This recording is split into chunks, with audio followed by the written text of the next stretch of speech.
One of our major projects we have going on right now is a privacy fence across the backyard. So far we have 1 post, 2 posts, and a 3rd post in down there. We're putting these posts in about every 8 feet. One caveat though, my first post, check this out. The first post I set on this corner. As you can see, the neighbor's fence has a gap. And so we have like a 1 foot gap between our post and that post. So I couldn't really join the posts. And also I want to use as much of my yard as possible. As you can see, they got a gap of unusable yard there. So we went ahead and decided to go as close to this fence as we possibly can. The problem with that though is now I have a gap here. Because I couldn't dig too close to their fence, it was just hard to get to, and I have a post hole digger. And so we're gonna use 10-foot 2x4s, treated 2x4s on the first set, so that way we can overset here, here, and here, and that'll make our corner. And then everything else is going to be split by standard 8-foot 2x4s, which is gonna put us 1, 2, probably 3, 4, 5, 6 or 7 posts total. The way I set my level the way I set my straight line is I got those 2 as straight as I possibly could, the first 2 posts in the back corner, and then put some of this construction cord between them, and that gave me a good template to work with whenever getting this fence for getting this fence in a straight line. I just finished setting this post. I got my cement a little bit too wet, but it's gonna be okay. One of the coolest investments I've made recently is this post leveler. I love this thing. It works great for whenever you're setting a post. And I can tell right now, it's a little off level. So I need to push it this way just a little. There we go. That one's good. That bubble's good. But you just put this thing right on the corner and get your post level at a 90-degree angle, and then you're set. You just keep it that way.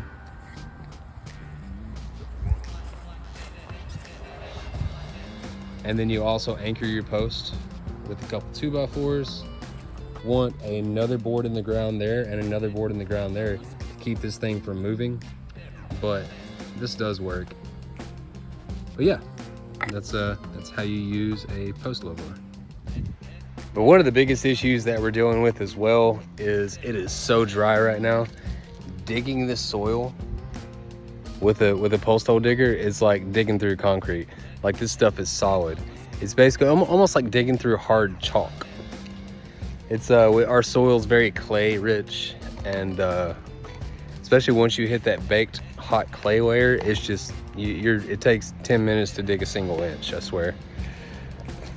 But it's just a thing we got to do. So guys, we are really close. We've got a broody hen. It is Nisi. She's been sitting on 5 eggs, and they're going to be hatching this week. Here she is. Oh, here's a mad mama. Yup. Nisi, you're almost ready to have some babies. Aren't you excited? She's sitting on 1, 2, 3, 4, 5 eggs. But we glassed the eggs last night to make sure they are fertile and they're good. So yeah, we'll be having some chicks soon. So now it's a couple days later. We got a little bit of rain. Check it out. Working on a hole. And yeah, checked out the broody chicken. I made a short about that. What else? I don't know. Let's get to work.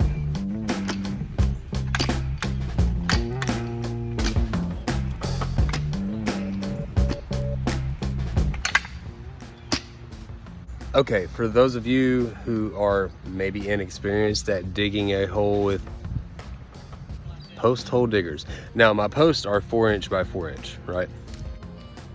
Well, technically 3.5" by 3.5", because the timber companies decided that They need to shave a 1/2 inch off a 4-inch post. I don't know why they do that these days. Anyway, so 3.5 by 3.5. Okay.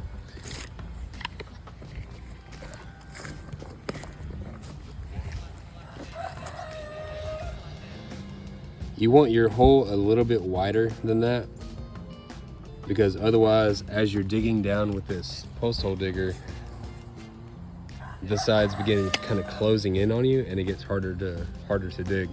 So it may sound a little bit counterintuitive, but it's actually easier to dig a wider hole with post hole diggers as you're going down than it is to stay thin. Plus, your post sits a lot better as well. And yeah, anyway, I'm gonna continue digging.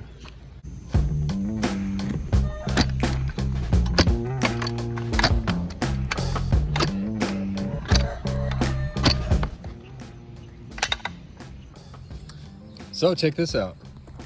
I found a wild chalk deposit. Natural chalk deposit in the wild. Look at that. It's right there. Let's see if we can get a... Yeah. Look at that. That's cool, isn't it? Huh.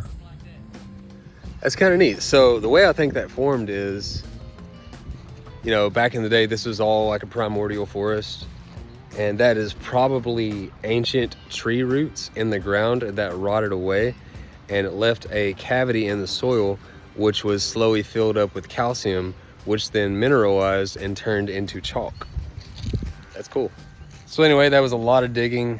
It's day 2 now, if you weren't aware, because I have a different shirt. It's a different time of day. Anyway, so we got that post set. We just finished another one. That's a 2-foot hole. Check this out.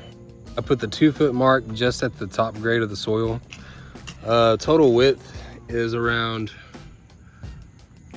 1 foot at the top, and then it slowly tapers down to more like 6 inches at the bottom, but that should be enough to get 1 bag of concrete in there.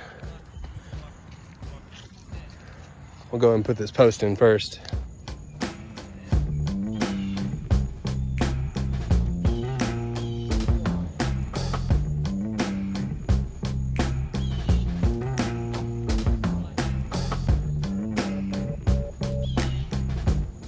So this looks pretty level, or pretty, you know, perpendicular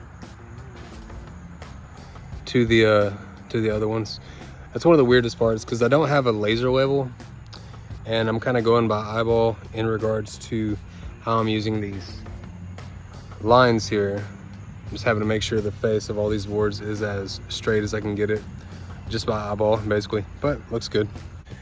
Now I'm gonna go have some dinner and then set some cement, let that set overnight, and then tomorrow I'm gonna continue framing in the fence. All right, so we're gonna get started on making some of this cement. I've got some fast setting Sacrete. Apparently it's a limited edition, whatever that means. I don't like it. It gets a little hard whenever it sits in the bag for too long, so you kind of gotta break it up.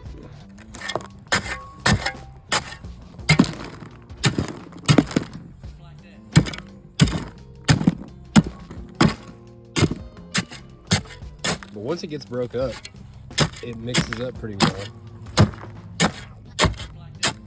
Adding water, it's something you get used to. You kind of get used to the amount of water you need to add to your cement. I can usually do it in 2 soakings and get it perfect. So let's see.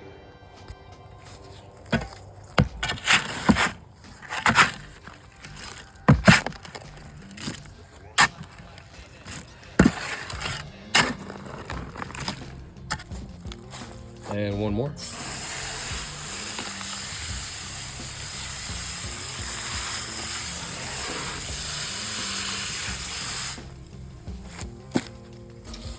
And that should be perfect.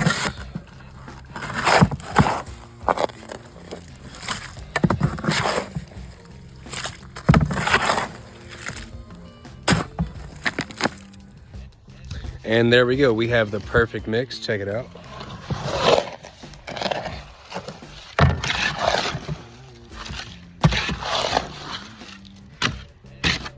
Gotta break that up a little bit.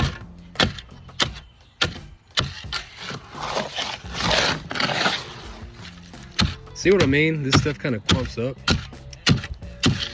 I'm not a big fan of that. This stuff does set really quick, so I like that. It's good for setting fence posts, especially if you're kind of working in stages like I am, because I'm very busy as it is.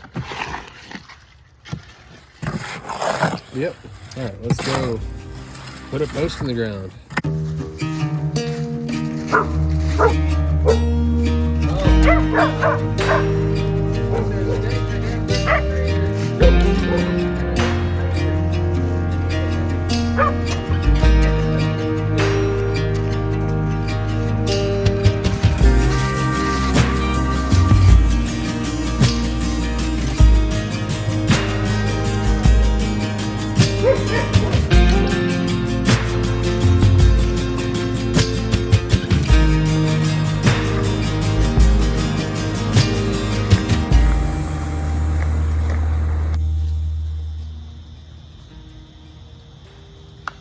All right, so here we are. We're gonna go ahead and get this post in. I'm gonna kind of stand it up just a little, so that way I can put the cement evenly on all sides. All right, standing freely. Cement, let's go.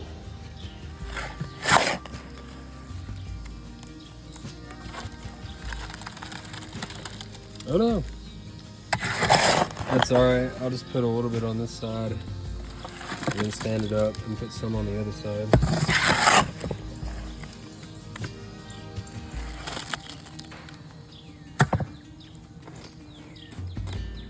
Stand it up.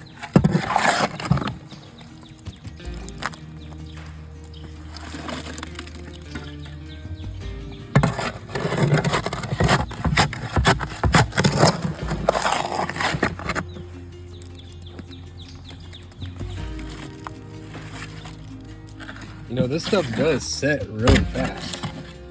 It's like if it sits for more than just a couple minutes, it forces all the water out of it and then just starts getting hard. Like it sets fast. And that's cool. We're almost there. We do got to start checking the level though on this thing.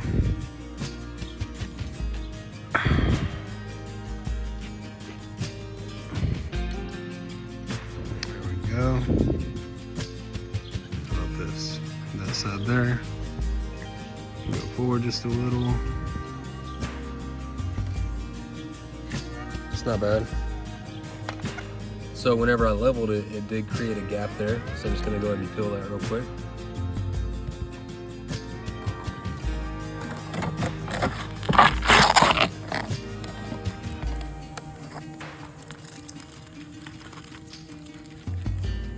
Man, this stuff sets fast. Look at that.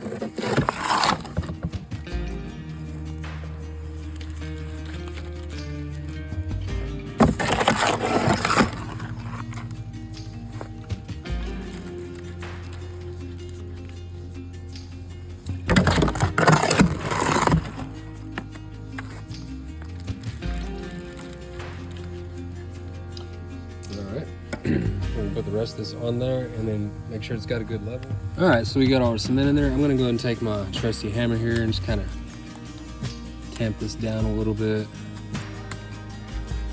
just to kind of get any air pockets or anything handled.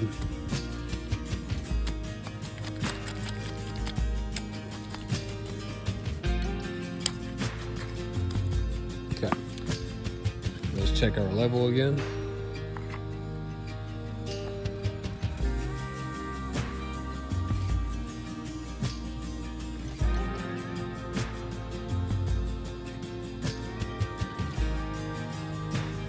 Alright.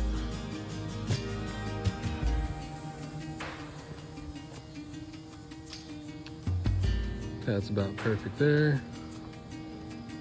Almost perfect there. It needs to go that way. So this corner needs to go forward.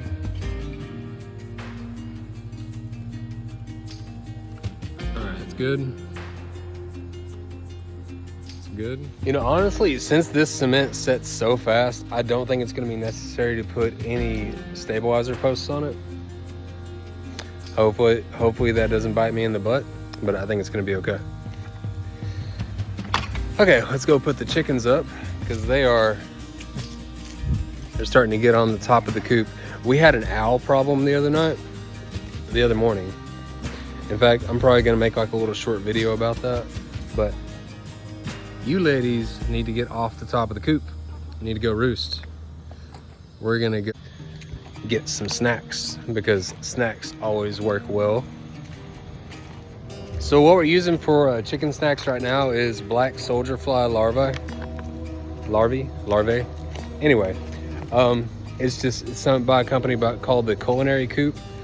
No, we're not sponsored by any means about the Culinary Coop, but nonetheless, the chickens seem to like them. They're affordable. They are pretty affordable, and check it out. They're just dried soldier fly larvae. One day in the future, we do want to try growing or farming our own soldier fly. We did it kind of by accident last year. This year, not so much. But nonetheless, you know, they're cheap anyway, so. Chickens! Look at them snacks. Look at them snacks. I can't wait for her and her to molt so they can regrow some feathers. There you go, ladies. Come on. Get in there. Come on, Titus. Show them where the food is. Ask her to go do something. There we go. Grab some more of that. There you go, ladies. Come on. Get in there. Get in there. Good girls. All right, we're gonna go and shut this. And we're gonna go take a quick peek at our new mama over here. We had 2 baby chicks hatched today. Mama. Oh, everything's good. Sorry. Didn't mean to scare you there. See if we can see a baby. You got baby in here? Oh my goodness. There's a baby peeper right there. Little peep peep. Little peeper. Oh, mama peck. She pecked me.